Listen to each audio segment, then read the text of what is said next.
Yeah, I think, as humans, we are social creatures. So it's very important for us to, be out with the community, with our family, with our friends. So definitely with this pandemic, it's been very difficult for us to do that. So thank you for that answer. And ancient history, that's something that's, it's ancient, but it seems like those same things and same values are still happening today. So very interesting. So next topic, we're going to go to the community effect.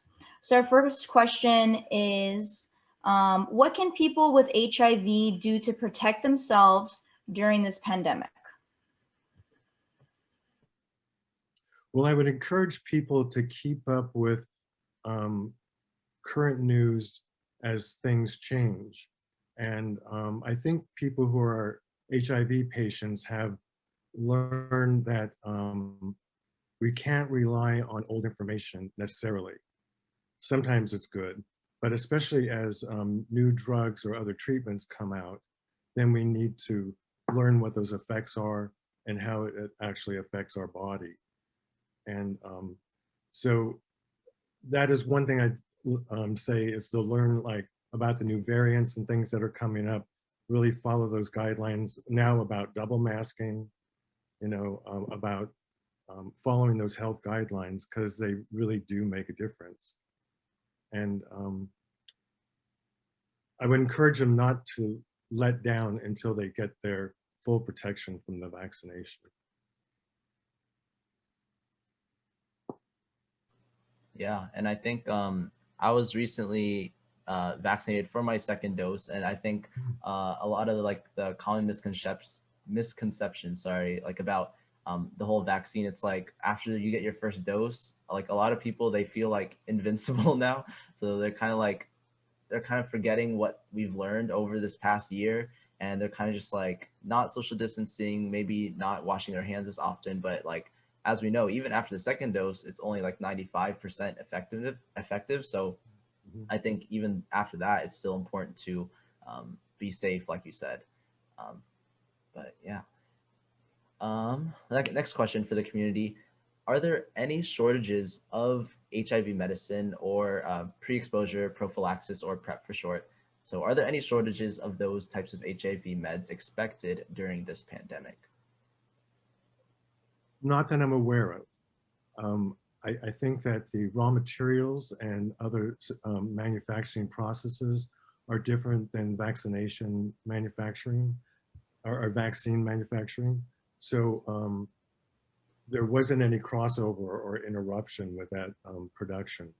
And when I've been online with other groups now for about 11 months, I haven't heard of anyone saying they've had trouble because of lack of product.